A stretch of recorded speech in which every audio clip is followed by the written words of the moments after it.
This is 92.5 Phoenix FM, community radio for Dublin 15.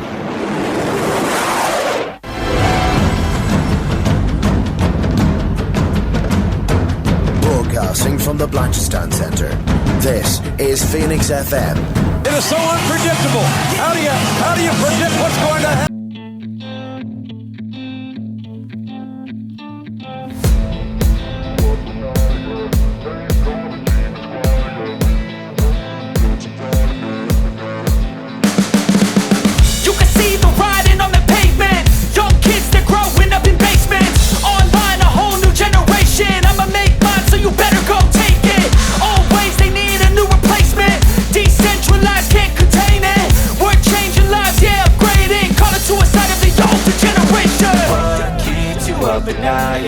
Make all the demons quiet, yeah. We were built to thrive, yeah. I think that we've all had enough. What keeps you up at night, yeah.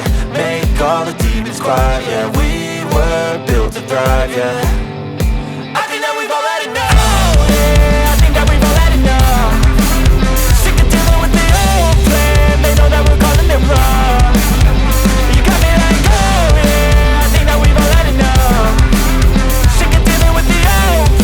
They know that we're calling it wrong. Hey, it's too late to try to go contain it. It is the WrestleView International Desk here on WrestleView.com and Phoenix 92.5 FM every Friday night, 9 p.m. to 9:30 on phoenixfm.ie and Phoenix 92.5. Okay, guys, it is time for the WrestleView Chamber, the return segment here on, of course, the WrestleView International Desk 2013, our first WrestleView Chamber. I am Darragh O'Connor. Although I'm not alone, I'm joined on the line by Gary Hernon and Coire McCrystal. How are things, Gary? Yeah, not bad, Dar. How are you? Good, man, good. Of course, before we bring Corey in, this was your segment. You texted me there during the week about this, so kudos to you, because I'm going to say right now at the beginning of the broadcast that I had no idea about this time period, because I actually stopped watching then completely for about a year and a half. So from the end of 2003 into 2004, 2005. So it's basically going to be Gary and Corey discussing this with my moderation. So Corey, you of course were a big fan of this time period as well, were you? I was a huge fan of this time period. This time period, I would say, rivals the new era of wrestling that we saw in the early 90s, where stars like Shawn Michaels and Bret Hart finally got screen time over more established, slower, larger stars like Hulk Hogan and Randy Savage. Okay, so what we're going to do now is, Gary, outline exactly what topic we're going to be discussing here on the WrestleView International Desk Chamber, and then we'll take it from there. Okay, yeah, so for those who don't know, the Smackdown 6, as they were collectively known, it kind of took place between August of 2002 into the early 2003. It was Edge, Rey Mysterio, Chris Benoit, Kurt Angle, Eddie Guerrero, and Chavo Guerrero. They ended up splitting off into tag teams. So the tag teams were Edge and Rey, Benoit and Angle, and Los Guerreros. At the time it was being booked by Paul Heyman. So he had the main event, or the championship level guys at the time, was Big Show, Brock Lesnar, who held the title, and Undertaker. So he wanted to make kind of good and proper use of the guys just a little bit below on the card, and this is what he came up with. It also saw the introduction of the new tag team titles, and it started by being involved in the tournament. And interestingly enough, the tournament final match was Edge and Rey versus Benoit and Angle, which took place on the 2002 No Mercy, and that won match of the year, which is, I mean, that was on the same card that it was Brock and Taker in Hell in a Cell. I'm open to be corrected, but I think that was the same card. I think you're correct, but I'm gonna have to do. You are correct. You are correct there. I have the card in front of me. It's Brock Lesnar with Paul Heyman versus The Undertaker. On that, you also had the Intercontinental Unification and the World Heavyweight Kane Championship. and Triple H. Kane and Triple H. And a very good match with Rob Van Dam and Ric Flair. And of course, the Cruiserweight Championship was there as well. And a terrible World Tag Team Championship, Chris Jericho and Christian versus Booker T and Goldust. So, and I mean, a sleeper card. That kind of shows, like, I mean, that's quite interesting. Like, that tag team match was just the absolute pits. And then Paul Heyman booking a tag team division, and that match won Match of the Year. And like, they carried on. They went 2 or 3 pay-per-views and they just tore the place down. The Survivor Series that had the Elimination Chamber, the debut of the Elimination Chamber, yes, that had a 3-way tag elimination tag team match as well. And I mean, that nearly overshadowed the Chamber. It was that good. Well, Gary, just to stop you there, you know, the 2002 time period, into 2003 and 2004, it's when SmackDown really got its footing as far as hitting its stride. And there were a lot of elements for this. I should give some background. In 2002, I actually stopped watching because I wasn't watching SmackDown religiously. I was watching Raw, and Raw was so atrocious. By the middle of 2003, I just kind of tapped out there. So it's interesting. Everything you're saying, it was existing as its own brand there, and they were actually doing everything correctly. But in case anybody was wondering, this is how I ended up watching TNA, because I did not want SmackDown. I instead decided to leave the WWE completely. Yeah, with Heyman booking, like, SmackDown was always the kind of the wrestling show. Yes. Where Raw was the one for your storylines and to further all that stuff. Gary, I would go stop you there and say Raw was the Triple H show. Yes. Yeah, well, in that time period, yeah. So to give the likes of your Benoits and Angles and Eddies this kind of free reign, like on TV, on SmackDown, like, they'd have single matches between these 6 guys. They'd have varying triple threat matches involving 3 of the 6 guys. And they were given time, and these guys just tore it up week in, week out. Now, of course, sorry. Oh God, yeah. I just to cut in, when you were saying when these guys actually had singles matches with each other, you had 6 guys who collectively had a brilliant tag team feud. But then you go into the 6 guys intertwining fates, and you look at guys like Edge and Kurt Angle, who had a fantastic rivalry, which essentially, you know, raised both of those men's careers. I mean, if we have to think about where those 2 men would be right now if they didn't feud with each other, Kurt Angle would probably still have his hair. We would have never got the "you suck" chants, which were so important to getting Kurt Angle over as a heel again.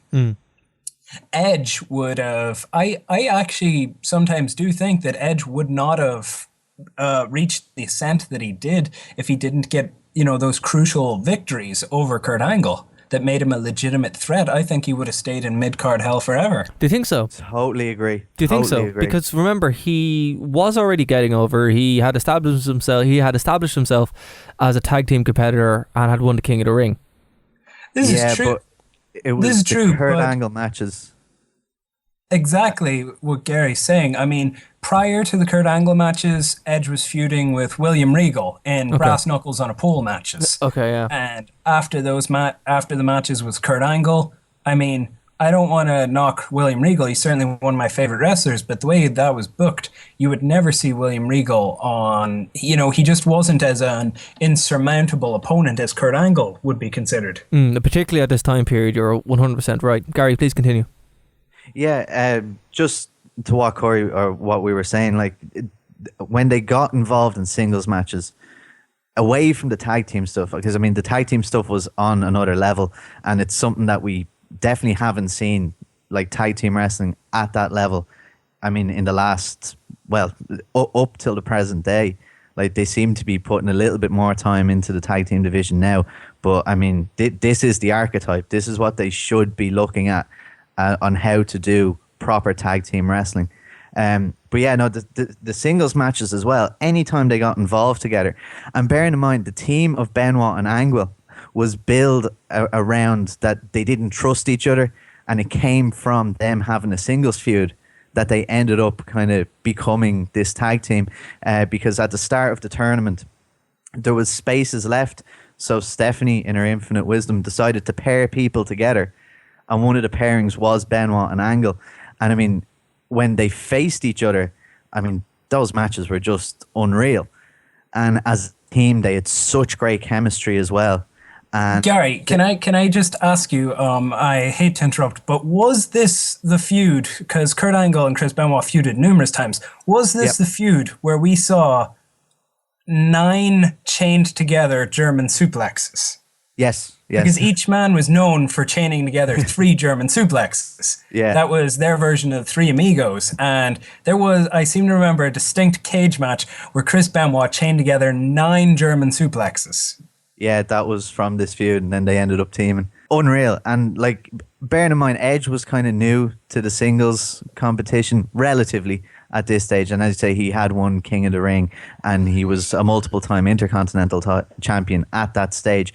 But working with the likes of Eddie, Benoit, and Angle definitely pushed him on into the main event status.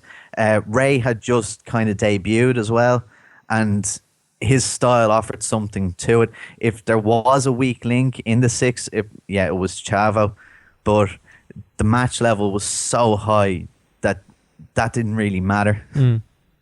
Well, okay, just moving on here a little bit to this. Let's look at the legacy of the Smackdown 6.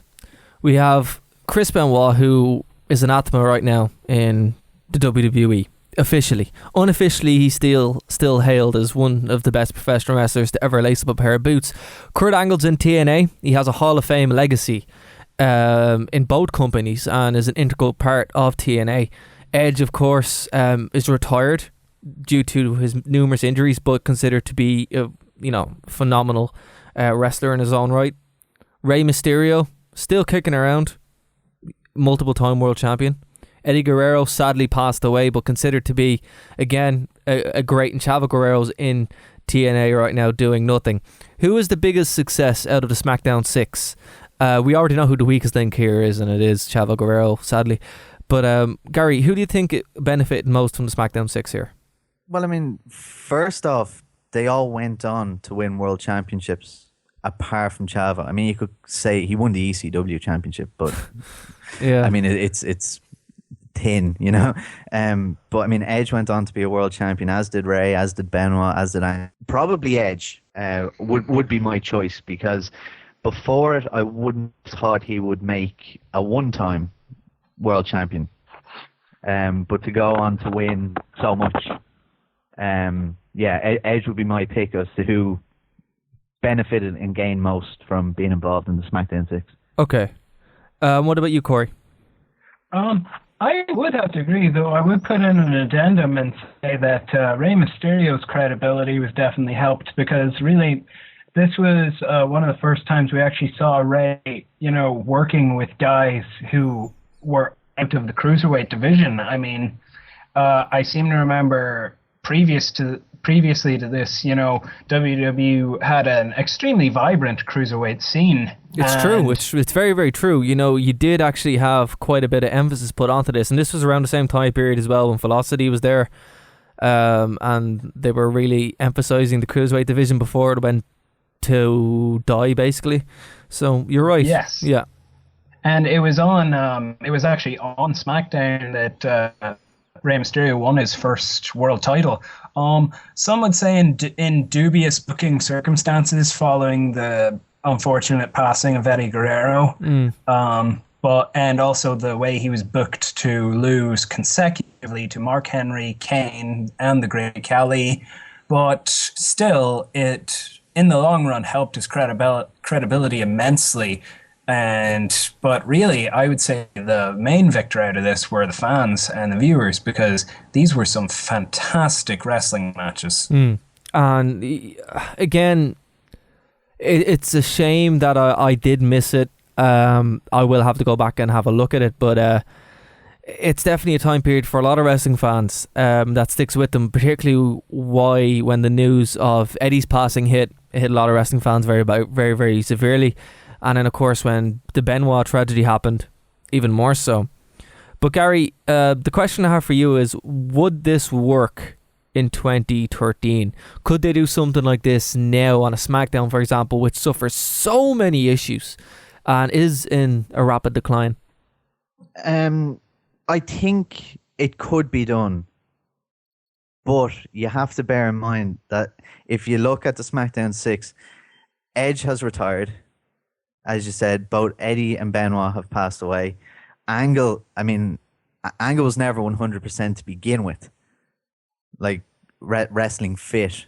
So Ray's had a huge amount of injuries as well. And I think this level of high impact wrestling from this time, like going back to 2002, definitely played a part in Edge retiring, what happened to Eddie, what happened to Benoit, Angle's multiple injuries and Ray's multiple injuries. The only one who kind of has came off unstaved has been Chavo. So, I mean, that would have to be looked at because, you know, if you don't learn from your past mistakes, you're bound to endure them again, you know? So I think it could work, but they'd have to take a lot more care of the guys who could potentially be involved in the 6. Okay. And Corey, what do you think about this? Do you think it could work in 2013? I do, but if I can put on my my Kevin Sullivan fantasy booking hat here, I mean, you do have certain elements in the WWE today. You have great wrestlers and even some great teams that have already been put together, such as Rhodes Scholars and Team Hell No. Yes. But at the same time, you would have to really... There was just this something that was with the SmackDown 6 that is really not... It was like catching lightning in a bottle, really. I mean, there was a perfect storm of wrestling, but also, you know, booking, because these men... it's something we see so often now in the tag team division in WWE. There's just no reason to it. I mean, none of the teams ever seem to have a reason to want to win matches. There's no underlining that they want to be the best team. And well, hold on, Corey, just stop it there. The prime example of that is when Teddy Long comes out and books a tag team match. Yes. Randomly. And we see this time and time and time again. These thrown together tag team matches, or worse still, when a team of 2 singles competitors gets thrown in with what we're supposed to take as an established tag team, and it just becomes a demolishment. I mean, it completely undermines the meaning of a tag team match, where it's a team working together to, you know, it's the sum of 2 halves working together, greater than what you would think it would be, basically. I mean, this team's supposed to come together to form something that shouldn't just be beatable by 2 guys working individually. That's the tag team division in a nutshell. And JBL recently summed it up greatly when he was explaining why Kane and Daniel Bryan work so well together. He basically said, when you stick 2 guys who are world heavyweight championship caliber athletes in the ring, it doesn't matter what tag team they're against, they are going to win. And, you know, is that true? We saw in the heydays of the tag team division, we saw guys like the Dudleys and Edge and Christian, you know, pull off great victories against, you know, so-called world heavyweight champions or WWE champion tag teams that are just hastily thrown together.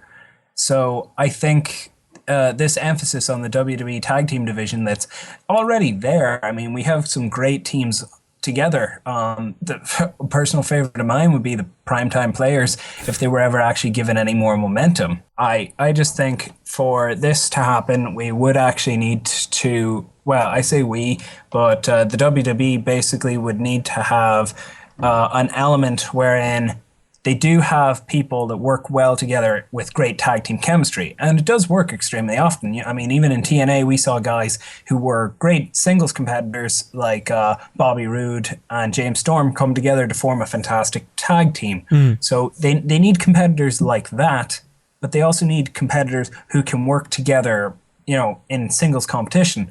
And right now, I don't really think that that's there, so to speak. Well, see, if I can just weigh in on that, I think there is a potential for something like this to happen again, but the brands have to be established. You can't have the Raw 6 or the Smackdown 6 that are exclusive to said brand and appearing on Raw or appearing on NXT. I don't think that in the way the structure is now, it could support something like this. And Gary, I want to turn to you here. Would you agree with that? Do you think maybe the Raw Super Show makes something like this completely impossible? Yeah, I think so. And especially with the extra hour on Raw, it's overexposure. Like the SmackDown 6 worked so well was because it was, number one, specific to SmackDown. And it created such a buzz because, as you say, not many people watch SmackDown. So it was the whole word of mouth thing, which I don't think you'd get today, especially because, everybody's on Raw and everybody's on SmackDown.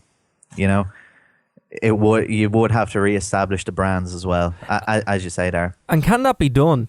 Because even with NXT now as well, which we praised greatly last week, and I will urge everybody to watch it again continuously, but that is so awesome because it's unique to itself. It looks totally different, feels completely different, and yet there is an element which upset you, Gary, with the whole telegraphing Big E Langston going to win the title.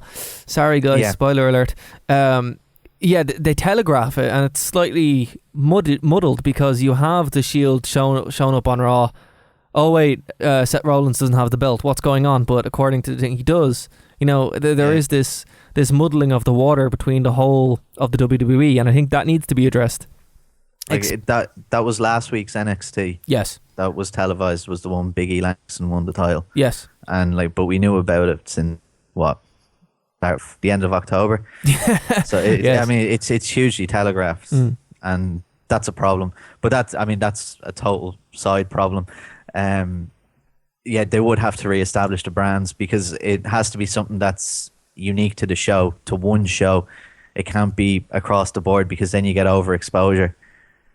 Well, what do we think about this idea that we saw something like this with TNA in its heyday, shall we say, 2005 to 2008, I would say, would be the TNA heyday, with some bright spots in 2009.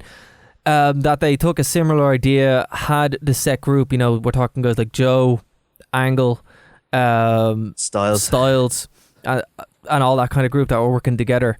And they produced some of the best matches. Then you had incomers like Sting, Raven, just to kind of pad it out. Do you think maybe they took that idea from it, or at least the structure of something like the X division? Structurally, yeah.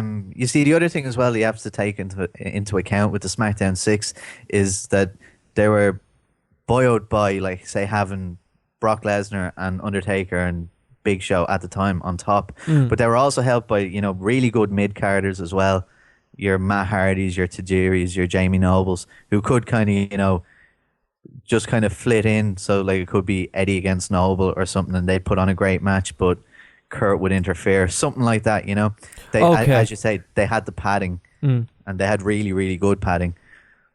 And I think that's important. When you have an overarching storyline like this, you need to have all the elements, and I think that's something that, if you want to draw comparisons to the NWO, was the reason why people lost interest, because there wasn't that padding to help it along. It was just people putting shirts on. And it became too overexposed. Exactly. Again, a problem that WWE still hasn't actually learned. So to sum this up, Gary, to end this segment and end the Rescue International Desk here this week on Phoenix 92.5 FM, the SmackDown 6, did it bring wrestling back to the WWE, and do you think that it should be looked at maybe as a model going forward into the future? Yeah, it definitely brought wrestling back in that time period where it wasn't so soap opera heavy. You didn't have Triple H fondling with a mannequin. It's a very, very good archetype for utilizing people who might have dropped off the main event scene but are still high enough in the mid card but to give them something, as Corey said, believable to work towards. Yes, and I think that's important, because nowadays you look at any kind of match and they're feuding for no reason. Just if it comes across like we have time, we need to fill it with something. Let's just throw something together. Exactly. So it's the premise is definitely one that could be looked at again. Maybe not, a full blown, retelling of the Smackdown 6 in 2013, but there's definitely bits and pieces that could be looked at and tweaked to suit the situation now that would make a better overall product. Okay, and Corey, final word on the Smackdown 6. Was one of my favorite times in wrestling. It was great for wrestling, and I don't mean that in the sports entertainment way. I mean that in actual, ring-based action. You did have the storylines like Edge consistently getting the better of Kurt Angle, but then you also had the fantastic in-ring work. Really, it's a great time for wrestling. It really established SmackDown as the dominant brand in a wrestling sense. I mean, for a period of, I think, 3 or 4 years, every time there would be an interpromotional, elimination tag team match, SmackDown would always win. Oh yeah, always. Oh yeah, and I think that's something that the remnants have been slowly washed away.